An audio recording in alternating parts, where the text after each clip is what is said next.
Hello and good morning, everyone. I welcome you all at UOS IS. I hope everyone is doing well. So, today is 18th November 2023, and we are going to discuss important news and articles from The Hindu newspaper. So, let's see what important news we got today to discuss. But before starting the video, for PDF join Telegram channel at UOS IS. Link आपको description box में provided है. Make sure video को and तक देखें so that सारी important news आपकी यहाँ पर कवर हो. तो चलिए स्टार्ट करते हैं और देखते हैं आज हमें क्या क्या डिस्कस करना है. नाउ फर्स्ट आर्टिकल इसे हम आर्टिकल नहीं कहेंगे, छोटी सी आपके लिए अपडेट आ जाती है कि voters turn out crosses 74% in Chhattisgarh and MP election. अब आप सभी को पता है कि यहाँ पर कल एमपी और छत्तीसगढ़ में इलेक्शन थे. आपके यहाँ पर टोटल 5 स्टेट्स में इलेक्शन चल रहे हैं. तो यहाँ पर हम देखेंगे despite tight security some incidents of violence were reported both Madhya Pradesh and Chhattisgarh, but still हमने यहाँ पर क्या किया, 74% ऑफ जो वोटर हमारा जो टर्न आउट निकला है वो कितना निकला है, 74% यहाँ पर निकला है. ओके, चलिए आगे बढ़ते हैं. ये आर्टिकल हमारे लिए इंपॉर्टेंट हो जाता है. देखिए, Tamil Nadu government plans to re-enact bill as governor Ravi withhold assent. अब यहाँ पर तमिलनाडु की गवर्नमेंट ने ये कहा कि यहाँ जो गवर्नर है उन्होंने क्या करके रखा है, जो भी बिल यहाँ पे पास किए गए थे फरवरी में, ये बिल जो है स्टेट लेजिस्लेटिव असेंबली के द्वारा पास कर दिए गए थे. उसके बाद क्या होता है, देखिए जब भी कोई भी बिल पास होता है स्टेट लेजिस्लेटिव असेंबली से, या फिर हम बात कर लें आपकी लोकसभा या राज्यसभा पार्लियामेंट से, ओके, तो वो बिल एक्ट कब बनता है, जब उसे, अगर हम पार्लियामेंट की बात करते हैं, है ना, सेंटर में बात करते हैं पार्लियामेंट की, तो जब तक उसमें प्रेसिडेंट के एसेट नहीं मिल जाते, मतलब प्रेसिडेंट की यहाँ पे मंजूरी नहीं मिल जाती है, तब तक वो बिल यहाँ पर एक्ट नहीं बनता है. सेम गोज विद स्टेट्स में क्या होता है, जब तक लेजिस्लेटिव असेंबली के द्वारा यहाँ पे बिल पास हो गया और गवर्नर की इसमें एसेट नहीं मिल जाती है, तब तक वो बिल यहाँ पर एक्ट नहीं बनता है. अब यहाँ पर बहुत सारे केसेस आ रहे हैं, आप लोगों ने यहाँ पर देखा होगा, पंजाब गवर्नमेंट थी, जो केरल गवर्नमेंट अभी सुप्रीम कोर्ट को उन्होंने अप्रोच किया कि गवर्नर जो है यहाँ पर बिल को एसेंट दे ही नहीं रहे हैं. अब पहले हम इस इशू की बात कर लेते हैं, उसके बाद इस आर्टिकल की तरफ आएंगे. तो इसमें एक्चुअली ये जो गवर्नर के बीच का ये जो इशू है हम देख रहे हैं, ये आपका जब से ये साल स्टार्ट हुआ है, ये साल की बात नहीं करें, पहले भी यहाँ पर गवर्नर के बीच में और ये जो इलेक्टेड आपकी गवर्नमेंट है इनके बीच में क्या है, कन्फ्लिक्ट चल रहा है. कन्फ्लिक्ट ये क्यों चल रहा है, आप सभी को पता है कि ये जो कन्फ्लिक्ट मेनली स्टार्ट हुआ है, कब से हुआ है, 1960s के बाद से. कब से हुआ है, 1960s के बाद से. 1960s के बाद से ये इशू क्यों स्टार्ट हुआ, क्योंकि 1960 से पहले यहाँ पर एक पार्टी थी, आपकी सेंटर में भी सेम पार्टी थी और स्टेट्स में भी मोस्टली हम देखते थे सेम पार्टी थी. लेकिन धीरे धीरे यहाँ पर फिर मल्टी पार्टी सिस्टम आता है, स्टेट में अलग पार्टी विन होकर आती है और आपकी सेंटर में अलग पार्टी आती है. अब ये जो गवर्नर होते हैं इनका, पहले देखिए ये टॉपिक हमें कैसे प्रिपेयर करना है, इसके बारे में अगर हम डिस्कस करें तो ये टॉपिक हमें ऐसे प्रिपेयर करना जैसे गवर्नर है आपके. ओके, गवर्नर की बात करी, पहला यहाँ पर क्या देखना, उनका अपॉइंटमेंट कैसे की जाती है. अपॉइंटमेंट की जाती है यहाँ पर प्रेसिडेंट के द्वारा. प्रेसिडेंट यहाँ पे किसी भी अपने ऑफिशियल को या किसी भी पर्सन को यहाँ पे वो क्या कर सकते हैं, अपॉइंट कर सकते हैं एज अ गवर्नर. सेकंड, इसमें इनका जो रिमूवल होता है इसको आपको प्रिपेयर करना होगा. इस तरीके से हमें इस पूरे टॉपिक को यहाँ पर प्रिपेयर करना है कि इनका रिमूवल की क्या प्रोसेस है. रिमूवल के साथ साथ यहाँ पर कौन सा आपका नेक्स्ट आ जाता है, ट्रांसफर. कि कई बार क्या होता है, जैसे सेंटर में अलग स्टेट है, मतलब अलग गवर्नमेंट है और स्टेट में आपकी अलग पार्टी गवर्नमेंट है. अलग पार्टी गवर्नमेंट की हम बात कर रहे हैं कि अलग अलग पार्टीज की गवर्नमेंट है. तो कई बार क्या होता है, मेनली गवर्नर का काम होता है एक लिंक क्रिएट करना, किसके बीच में, स्टेट के बीच में और यहाँ पर सेंटर के बीच में. ठीक है, कि यहाँ पर कोई भी कॉन्स्टिट्यूशन का मिसयूज ना हो, ये सारी चीजें. तो इसके बीच में लिंक करने का काम किसका होता है, गवर्नर का क्या होता है. लेकिन कई बार क्या होता है, ये अनादर पार्टी के होते हैं तो इनका जो ट्रांसफर वगैरह भी कर दिया जाता है. तो ये सबसे बड़ा यहाँ पर इशू बनता है. थर्ड आपका यहाँ पर क्या आ जाता है आपका, कि इनकी यहाँ पर पावर्स. अब इनकी पावर्स कहाँ से आपकी आती हैं. पहली पावर की अगर हम बात करते हैं तो आपका जो आर्टिकल 200 है, आर्टिकल 200 में लिए हम इस आर्टिकल में आर्टिकल 200 की बात ही की गई है, तो हम अभी यहाँ पर आर्टिकल 200 के बारे में डिस्कस करेंगे. ठीक है, तो इनकी कुछ पावर्स हैं. पावर्स भी कैसी हैं, जैसे कि प्रेसिडेंट की आपकी पावर है, उसी तरीके से गवर्नर्स की भी पावर है. गवर्नर की पावर क्या है कि वो बिल को क्या करते हैं, एसेंट प्रोवाइड करेंगे. अब ये जो आर्टिकल 200 है ये आपके 4 ऑप्शन प्रोवाइड करता है गवर्नर को. कौन कौन से 4 ऑप्शन, पहले तो या तो वो बिल को क्या कर दें, एसेंट दे दें, कि मतलब कि हाँ जो भी बिल पास हुआ है हमने इसको मंजूरी अपनी दे दी. दूसरा यहाँ पर क्या ऑप्शन है कि उसको विद होल्ड कर लें, अपना जो एसेंट है उसे विद होल्ड कर लें. है ना, कि मतलब कि हम इसमें मंजूरी नहीं दे रहे हैं, हमें ये एक्सेप्टेबल नहीं है। तो मतलब उन्होंने एक तरीके से मना कर दिया बिल के लिए। थर्ड आपका क्या है कि वो रिकंसिडरेशन के लिए भेज दें कि इस बिल में हमें कुछ समझ में नहीं आ रहा है, फॉर एग्जांपल ये चीज़ अच्छी नहीं लगी या फिर कोई भी पर्टिकुलर प्रोविजन है वो अच्छा नहीं लगा, तो वो एक नोट के साथ क्या करते हैं, यहाँ पे बिल को रिकंसिडरेशन के लिए भेजते हैं, ओके, रिटर्न कर देते हैं। बट अगर लेजिस्लेटिव असेंबली फिर से उस बिल को क्या करती है, आपका पास करके भेजती है, तो यहाँ पर ये मैंडेटरी हो जाता है, कंपलसरी हो जाता है for the governor to give his assent, his और हर एसेंट। फोर्थ ऑप्शन इसमें क्या अवेलेबल है, फोर्थ ऑप्शन ये अवेलेबल है कि यहाँ पर जो गवर्नर है वो बिल को क्या कर सकते हैं, होल्ड कर सकते हैं और प्रेसिडेंट की रिकंसिडरेशन के लिए क्या कर सकते हैं, उसको भेज सकते हैं, है ना, उसको प्रेसिडेंट की कंसिडरेशन के लिए यहाँ पर भेज सकते हैं। अब इसके बाद यहाँ से स्टार्ट हो जाता है आपका आर्टिकल 201, ठीक है। अब वो अलग आपका इशू, अलग टॉपिक आपका स्टार्ट होता है, बट ये आपका जो 4 ऑप्शन है गवर्नर के पास अवेलेबल होते हैं आर्टिकल 200 के अंदर।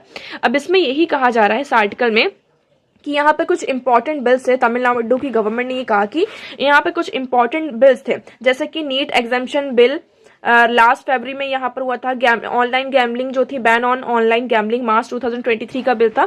तो ये कुछ इंपॉर्टेंट बिल्स थे जिस पर यहाँ पर गवर्नर ने कोई भी एक्शन नहीं लिया, मतलब ना तो उन्होंने मना किया कि हम इसमें कोई अपना एसेंट नहीं दे रहे हैं, ना तो उस पर एसेंट दिया, ना ही रिकंसिडरेशन के लिए भेजा और ना ही प्रेसिडेंट की कंसिडरेशन के लिए भेजा, उस पर कुछ भी एक्शन नहीं लिया जा रहा है, ठीक है। तो यहाँ पर आर्टिकल 200 को ही डिफाइन किया गया। देखिए article 200 of the constitution, the governor is empowered to grant assent, withhold assent, reserve a bill for the consideration by the president. A fourth option is return the bill requesting consideration by the house. Okay तो हमने ये चारों option को यहाँ पर discuss कर लिया।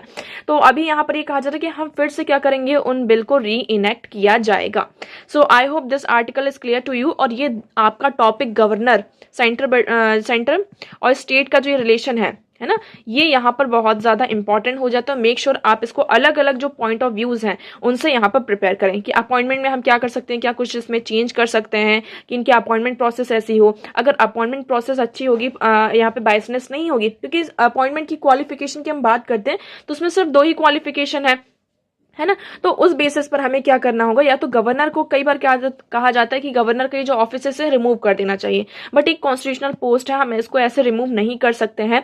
इसमें हम चेंजेस कर सकते हैं, जिसके थ्रू क्या किया जा सकता है, चेंजेस के थ्रू हम ये जो इशू है इसको रिजॉल्व किया जा सकता है। So I hope this article is clear to you. Now next move करते हैं। सो नेक्स्ट आर्टिकल नहीं, हमारे कुछ क्वेश्चन है, पहले हम क्वेश्चन डिस्कस करेंगे, उसके बाद हम आगे बढ़ेंगे हमारे नेक्स्ट आर्टिकल की तरफ। तो आज का हमारा पहला क्वेश्चन है, Who of the following were economic critics of colonialism in India? यहाँ पर इकोनॉमिक क्रिटिक्स की बात की जा रही है कि इंडिया में जो कॉलोनिज्म था उसका इकोनॉमिक क्रिटिक्स कौन कौन से थे, मतलब कौन कौन थे ना। हु ऑफ द फॉलोइंग, सो आपके पास ऑप्शन है दादा भाई नारोजी, जी सुब्रमण्य अय्यर और आरसी दत्त। तो इसमें से आपका करेक्ट ऑप्शन क्या होगा, आप लोग कमेंट सेक्शन में कमेंट करके बताएंगे। सेकंड क्वेश्चन की बात करते हैं, which of the following are the discretionary power given to the governor of state. अब देखिए ये आपका गवर्नर से रिलेटेड यहाँ पर क्वेश्चन है कि गवर्नर ऑफ स्टेट को यहाँ पर कौन सी डिस्क्रिशनरी पावर आपकी दी गई है। तो आपको ये क्वेश्चन को यहाँ पे सॉल्व करना है। ओके सो आपके पास 4 ऑप्शन है और इन चारों ऑप्शन में से ये बताना है कि कौन सी स्टेटमेंट आपकी करेक्ट है, कौन सी statement is incorrect. So sending a report to the president of India for imposing the president rule, यहाँ पर क्या गवर्नर प्रेसिडेंट ऑफ इंडिया को रिपोर्ट सेंड कर सकते हैं कि अभी स्टेट में क्या करना चाहिए, प्रेसिडेंट रूल को इम्पोज करना चाहिए। प्रेसिडेंट रूल मतलब कि आपका जो स्टेट इमरजेंसी जिसे हम कहते हैं, और आर्टिकल 356 भी हम जिसे कहते हैं। ओके अपॉइंटिंग द मिनिस्टर, क्या ये डिस्क्रिशनरी पावर के अंदर आता है, कोई क्या गवर्नर यहाँ पर मिनिस्टर्स को अपॉइंट कर सकते हैं अपने डिस्क्रिशन से, अपनी मर्जी से, या फिर काउंसिल ऑफ मिनिस्टर की एड और एडवाइस पर करते हैं। Third one is reserving certain bills passed by state legislature for the consideration of the president. तो देखिए उन्होंने ये कहा कि वो क्या करते हैं, गवर्नर कुछ बिल्स को अपने पास रिजर्व करके रखते हैं। क्यों? क्योंकि उन्हें क्या करना है, प्रेसिडेंट ऑफ इंडिया का कंसिडरेशन उस बिल में चाहिए before passing that bill. Okay fourth option is making the rules to conduct the business of the state government. क्या यहाँ पर गवर्नर के पास ये डिस्क्रिशनरी पावर है कि वो रूल्स यहाँ पर बना सकते हैं जिससे कि स्टेट गवर्नमेंट के जो बिजनेस हैं, कंडक्ट्स हैं, उनके लिए। ओके तो इसमें से कौन सा ऑप्शन करेक्ट होगा, कौन सा इनकरेक्ट होगा। आप लोगों के पास कोड गिवन है 1 and 2 only, 1 and 3 only, 2, 3 and 4 only, 1, 2, 3, 4। तो इसमें से करेक्ट ऑप्शन क्या है, please let me know in the comment section. Video के एंड में आपको दोनों क्वेश्चन के आंसर दिए जाएंगे, सो मेक श्योर आप लोग वीडियो को लास्ट तक देखें। ओके सो चलिए आगे बढ़ते हैं। और देखते हैं आज का हमारा next article. So next article is building the floor. अब देखिए यहाँ पर अभी क्या हुआ है, एक समिट हुई है किसके बीच में, यूएस और चाइना के बीच में, ठीक है, सैन फ्रांसिस्को में ये मीटिंग यहाँ पर हुई है। इस मीटिंग का मेन ऑब्जेक्टिव ये था, इस मेनली समिट हम कह सकते हैं, इस समिट का मेन ऑब्जेक्टिव ये था कि ये एक बहुत ही मेजर पावर्स है, यूएस की बात करें हम और चाइना की बात करते हैं तो दोनों कंट्री क्या है, एक मेजर पावर है और इनके बीच में जो भी डिफरेंसेस हैं उसे हमें क्या करना है, रिजॉल्व करना है। तो हम उसको कैसे रिजॉल्व कर सकते हैं, क्योंकि अगर दो मेजर पावर ऐसे कन्फ्लिक्ट में रहती हैं तो ये हमारी जियो पॉलिटिक्स के लिए और वर्ल्ड इंटरनेशनल पॉलिटिक्स के लिए, जियो पॉलिटिक्स के लिए क्या बन सकता है, बहुत ही हार्मफुल हो सकता है। ओके, यहाँ पे एपीसी के साइड लाइन में समिट में यहाँ पर मेनली जो सेवरल मतलब कि आपके सिग्निफिकेंट्स यहाँ पर टारगेट जो है की वेज है वो लिए गए हैं।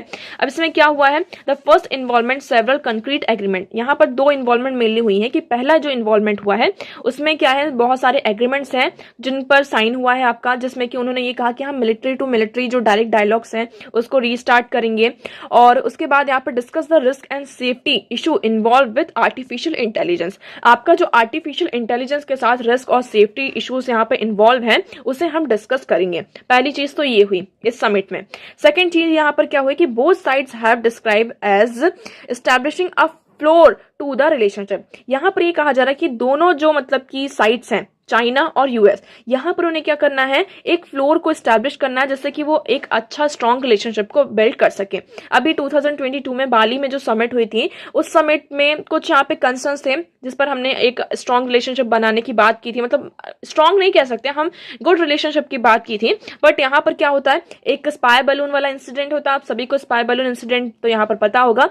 तो ये जो कंसेंसस बाली में बने थे वो स्पाई बलून के साथ ही क्या हो गया, आपके blown away, it blown away with that inspire balloon incident. Okay, तो यहाँ पर एक सॉलिड ग्राउंड बनता है। So this time there is a cautious optimism that this attempt at stabilization has been build on more solid ground. तो इस बार ये कहा गया कि हम यहाँ पर जो हमारे रिलेशन होंगे एक थोड़े सॉलिड ग्राउंड पर बनाएंगे। अब देखिए दोनों कंट्रीज के यहाँ पे मेजर कंसर्न्स ये आ जाते हैं कि आप सभी को पता है कि नेक्स्ट ईयर ताइवान में क्या होने वाले हैं, इलेक्शन होने वाले हैं, ठीक है। और यहाँ पर चाइना पूरी तरीके से एग्रेसिव है कि वो ताइवान को क्या करेगा, यहाँ पर अपनी तरफ करेगा, ठीक है। और यहाँ पे यूएस ने भी ये कहा है कि अगर ताइवान में कोई भी चेंज होता है तो यूएस क्या करेगा, उस चीज को अपोज करेगा, है ना। और ताइवान पर अटैक, एक तरीके से अटैक तो नहीं कह सकते, हाँ मतलब यहाँ पे कंसर्न तो भी चल रहा है। तो Taiwan goes to the polls and the outcomes could see a further ratcheting up of tension across the strait on Taiwan. Both side reiterated their stand with China cautioning against interference. तो यहाँ पर China, अगर China यहाँ पर interfere करता है तो US क्या करेगा, इस चीज को अपोज करेगा। अब 2024 में अब देखते हैं फर्दर, यहाँ पर देखिए एक चाइना, यूएस और ताइवान, ये वाला इशू तो यहाँ पर रेडी है, इसे पूरी तरीके से हमें प्रिपेयर करके रखना है। उसके बाद हम यहाँ पर देखते हैं कि देखिए अगर यहाँ पर ये टेंशन अराइज होता है तो इंडिया के लिए भी क्या बनता है, यहाँ पर कंसर्न बनता है। क्यों कंसर्न बनता है, हमारा चाइना क्या है, एक नेबरिंग कंट्री है, सबसे पहली बात तो ये, ठीक है। इंडियन ओशन में क्या होगा, इंडो पैसिफिक रीजन में ये कन्फ्लिक्ट होगा, सेकंड चीज ये। थर्ड इसमें क्या आपका आता है कि यूएस के साथ हमारे अच्छे रिलेशन है, यूएस के साथ हमारे जो रिलेशन है और ज्यादा यहाँ पर अच्छे हो रहे हैं। तो यहाँ पर इंडिया किसके फेवर में होगा, ये थोड़ा सा हमारे लिए कंसर्न बनता जाता है। ओके, सो लॉन्ग टर्म में अभी हम देख रहे हैं कि यहाँ पर अभी जो साइडलाइन से यहाँ पर पार्टनरशिप सारी चीजें हो रही हैं। यूएस यहाँ पर ये कहता है चाइना को कि चाइना क्या है, हमारा मतलब कि दुश्मन नहीं है, China is not our enemy, China is our competitor. China क्या है, हमारा कॉम्पिटिटर है, हमारा चाइना के साथ यहाँ पे कंपटीशन चल रहा है, हम दोनों यहाँ पे दुश्मन नहीं है। तो ऐसे कुछ स्टेटमेंट्स यहाँ पर दी जा रही हैं कि US and China are in competition as describe in immediate challenges as how to manage it responsibly. So these differences aside, one crucial point of agreement is the apparent realization that high level engagement and open channel are key in preventing competition from sliding into conflict। तो यहाँ पर ये कहा जा रहा है कि कोई भी अगर किसी conflict में हम आते हैं तो उससे पहले हमें यहाँ पर देखना होगा कि हम एक हाई लेवल एंगेजमेंट में हो, जिससे कि हम क्या कर सकें, जो कन्फ्लिक्ट है उसको हम यहाँ पर पूरी तरीके से खत्म कर सकें।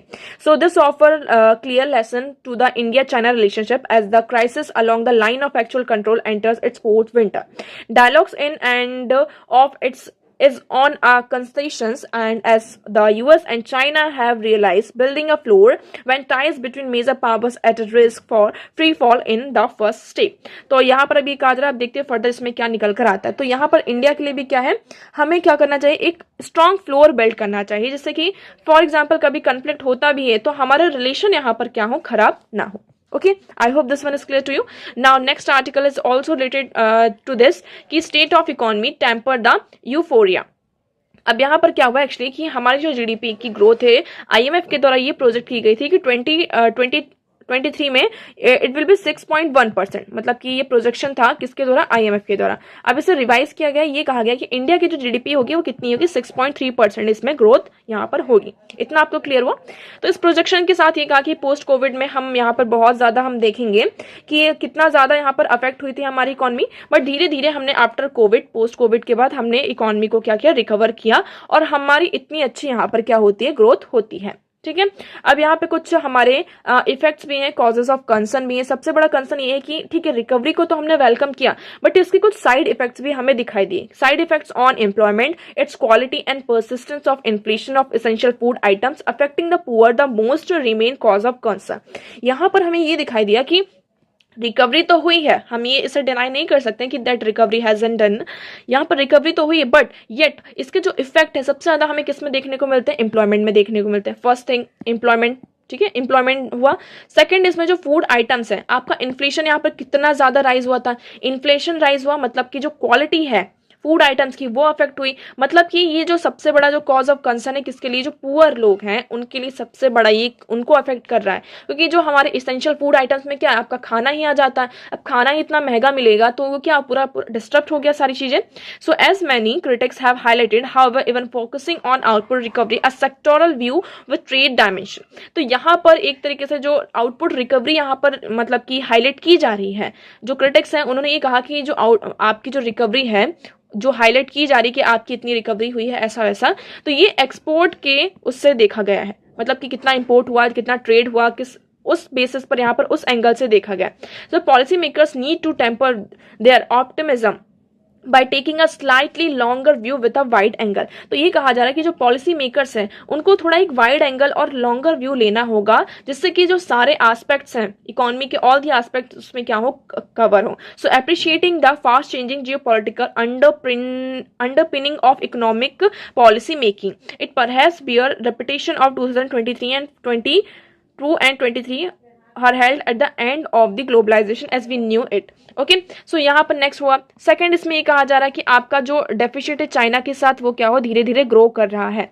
अब सबसे बड़ा जो हमारा कंसर्न है कौन है, चाइना है। चाइना की बात करते हैं, देखिए 2020 में जब से आपका डोकलाम इशू हुआ है, आप सभी को पता है डोकलाम कन्फ्लिक्ट यहाँ पर अराइज हुआ है, तब से हमने गलवान क्राइसिस यहाँ पे और डोकलाम क्राइसिस, उसके बाद हमने चाइना के साथ 2020 में हम क्या लेकर आए, गवर्नमेंट ने इनिशिएट किया आत्मनिर्भर भारत अभियान को हमने इनिशिएट किया कि हम क्या बनेंगे, आत्मनिर्भर बनेंगे। क्यों, क्योंकि इससे पहले हम चाइना से 15 to 16% हमारा ट्रेड होता था और India was the third India, और हमारा जो ट्रेड डेफिसिट था, इंडिया का ट्रेड डेफिसिट सबसे ज्यादा चाइना के साथ था। ट्रेड डेफिसिट क्या होता है कि मतलब हम आइटम्स इंपोर्ट बहुत ज्यादा कर रहे थे बट एक्सपोर्ट इतना ज्यादा नहीं कर रहे थे।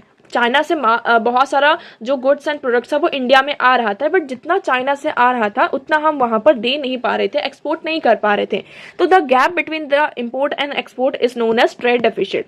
इसे हम क्या कहते हैं, ट्रेड डेफिसिट कहते हैं। तो इस टाइम पर चाइना के साथ जो हमारा ट्रेड डेफिसिट है अभी भी क्या है, बहुत ज्यादा हाई है। ऑल्दो हमारा जो ट्रेड है चाइना के साथ वो कम हुआ है, हमने जब से ये आत्मनिर्भर भारत की पॉलिसी अभियान इसको अपनाया है, हमने डोमेस्टिक प्रोडक्शन पर ज्यादा फोकस किया है, बट स्टिल आप ये देखेंगे कि देखिए इसका 2015 एंड 16 में इट वॉज 13.1% एंड 2019 एंड 20 में इट वॉज 3.5%। ओके, IIP में भी ये प्रोजेक्ट किया गया है कि despite the limitations shown an alarming regression over the longer period during a boom period 4 and 5 13 manufacturing event manufacturing grow at annual average rate of 5.7%। हमारा यहाँ पे एनुअल एवरेजिंग सारी चीजें ग्रो हो रही, बट स्टिल हमारा जो चाइना के साथ ट्रेड डेफिसिट है वो भी क्या है, अभी भी हाई है।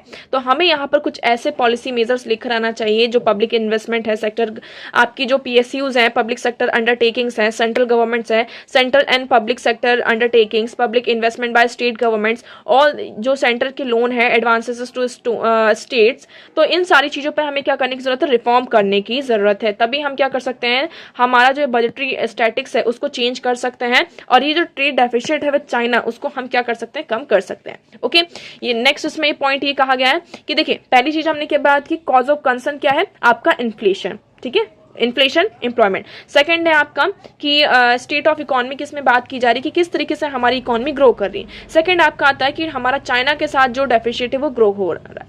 थर्ड इसमें कहा जा रहा है कि आपका जो ह्यूमन डेवलपमेंट इंडेक्स है उसमें इंडिया की जो रैंकिंग है वो कैसी, मॉडरेट ही है। 0.6.4 पॉइंट इन ये 2018 में भी थी, और 0.633 इन 2021। इसका मतलब ये क्या कि हमारी रैंकिंग चेंज नहीं हुई, थोड़े से पॉइंट्स में यहाँ पे चेंज हुआ। इट मींस कि जो अदर कंट्रीज हैं वो इंडिया से बेटर परफॉर्म कर रही हैं। तो हम ये नहीं कह सकते कि India is the only country who is recovering from this Covid pandemic, और ये जो इकोनॉमिक क्राइसिस है उससे यहाँ पर वो कर रही हैं। तो ये सारे जो पॉइंट्स हैं इन पर फोकस करना चाहिए, तभी हम क्या कर सकते हैं, जो हम रिकवरी की बात कर रहे हैं, जो हम GDP प्रोजेक्शन की बात करें, तो हम एक्चुअल ग्रोथ की यहाँ पर बात कर पाएंगे। So I hope this article is clear to you. Now next move करते हैं। सो नेक्स्ट आर्टिकल देखिए, आज ऐसे कुछ भी इंपॉर्टेंट नहीं था, कल इलेक्शन हुआ है उसी के बारे में यहाँ पर सारी चीजें बताई गई हैं। तो ये सारा आप देख सकते हैं। अब आपके लिए यहाँ पर थोड़ा सा ये इंपॉर्टेंट हो जाता है, India has a critical role in Dubai climate conference. अब आप सभी को पता है कि नेक्स्ट मंथ दुबई क्लाइमेट मतलब कि आपका जो COP है, कॉन्फ्रेंस ऑफ पार्टीज, इसका 28th एडिशन कहाँ होने वाला है, दुबई में होने वाला है। अभी थोड़ा सा इसमें जो कंट्रीज हैं, वेस्टर्न कंट्रीज में इसमें कंसर्न रेज ये कर रही हैं, डिनाई कर रही हैं कि एक्चुअली इनके जो प्रेसिडेंट हैं जो इस कॉन्फ्रेंस को होस्ट करने वाले हैं, he is the president of an Indian, आप कह सकते हैं एक ऑयल कंपनी है, फॉसिल फ्यूल प्रोड्यूसिंग जो कंट्री है। पहली बात तो उसमें यहाँ पर हो रही है, ऑर्गेनाइज हो रही है, और इसको जो इनके जो प्रेसिडेंट है, आपका जो COP, ये जो आपकी समिट होगी, ये कॉन्फ्रेंस होगी, इनके जो प्रेसिडेंट है वो क्या है, एक बहुत बड़ी ऑयल कंपनी है, उनके यहाँ पर हेड है, CEO है। तो ये थोड़ा सा कंसर्न आपका रेज हो रहा है। तो ये कहा जा रहा है कि इससे पहले भी उन्होंने ये कहा, जो मतलब कि डायरेक्टर जनरल है COP 2028 के, उन्होंने कि all net zero projections for 2050 do account for a limited amount of fossil fuel. We need to make sure that the mix is the right one to achieve the 1.5 degree Celsius target. तो हमारा target क्या होना चाहिए, 1.5 degree Celsius होना चाहिए। ऐसा नहीं कि मतलब वो पहली बार ऐसे मतलब कोई कॉन्फ्रेंस हो रही है और उस कॉन्फ्रेंस में it is the first time कि कोई यहाँ पर ऑयल कंपनी के जो लीडर हैं, CEO हैं, वो इसको क्या कर रहे हैं, प्रेसिडेंट उसको लीड कर रहे हो कॉन्फ्रेंस को। It is not a first time, but still हमें यहाँ पर किस पर फोकस करना होगा, मेनली फोकस करना होगा कि हमारा जो टारगेट है 1.5 डिग्री का टारगेट, और जो ट्रांजिशन की हम बात करें इस पर मेनली हमें फोकस करना होगा। ओके, सो अभी यहाँ पे प्रैक्टिकल सॉल्यूशन की बात की गई कि हमें अभी प्रैक्टिकल सॉल्यूशन पर ध्यान देना चाहिए। So practical solution on how the transition people in developing countries to new job without compromising on development. Businesses and economics have to know what they are getting rather than what is being taken away. तो यहाँ पर ये कहा जा रहा है कि हमें यहाँ पे जितने भी businesses हैं, economics हैं, उनको ये रियलाइज करवाना होगा कि उनसे कुछ लिए बिना ही हम क्या कर रहे हैं, उनकी जो बायोडाइवर्सिटी है, इंडिजीनियस राइट्स हैं, जो इंश्योर है, विमेंस की जो जॉब है, चिल्ड्रंस का फ्यूचर है, इन सारी चीज़ों को हमें प्रोटेक्ट करना होगा और इन्हें सेव करना होगा। So next article is Modi warns against deepfakes, ask media to be on guard. अब ये कहा जाता है जैसे कि आर्टिफिशियल इंटेलिजेंस है, और आर्टिफिशियल इंटेलिजेंस में जो डीपफेक्स है बहुत ज़्यादा ही प्रॉब्लमेटिक बनता जा रहा है। ओके, तो यहाँ पर अभी एक्चुअली हुआ ये है कि जो प्राइम मिनिस्टर नरेंद्र मोदी जी, उन्होंने भी खुद ये कहा इन अ लाइटर नोट कि अभी हमारे नवरात्रि का जब सीजन था उसमें गरबा इवेंट था, तो उनका एक जो वीडियो था ऐसा बनाया गया कि he is playing garba with school में वो क्या कर रहे हैं, गरबा को प्ले कर रहे हैं, बट उन्होंने कभी ऐसा नहीं किया है ना। और बहुत सारे उनके जो फ्रेंड्स थे उनके साथ उन्होंने इस वीडियो को शेयर किया। और अभी हाल ही फिलहाल में जो रश्मिका एक्ट्रेस जो थी, उनका एक डीप फेक वीडियो यहाँ पर रिलीज हुआ है, ठीक है। ऑल्दो इसको यहाँ पर विद इन 36 आवर्स उसको यहाँ पर स्ट्रक डाउन कर दिया गया है, बट स्टिल ये जो डीप फेक्स का इशू है बहुत ही ज़्यादा बढ़ता जा रहा है।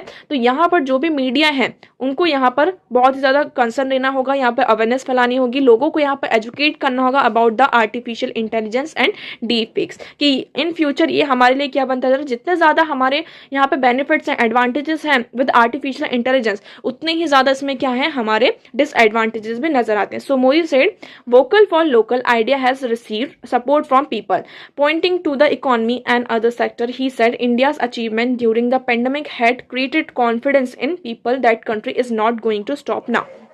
तो यहाँ पर वोकल फॉर लोकल ये वॉइस एक बनी है जिसमें हमें हर एक पर्सन का क्या मिलता है, आपस में सपोर्ट मिलता जाता है. तो ये इंडिया के लिए बहुत बड़ा अचीवमेंट है और इसी कॉन्फिडेंस के साथ हम क्या बढ़ते हैं, आगे बढ़ते जाएंगे. Okay, so I hope this one is clear to you. Now move करते हैं हमारे क्वेश्चन की तरफ. तो आज का हमारा पहला क्वेश्चन था who of the following was were economic critics of colonialism in India. तो इसमें आपका राइट ऑप्शन हो जाता है option D 1, 2 and 3. Here you will see explanation. Dadabhai Naoroji, R C Dutt, Ranade, Gokhale, G Subramania Iyer were among those who grounded Indian nationalism firmly on the foundation of anti-imperialism by fashioning the world's first economic critic of colonialism.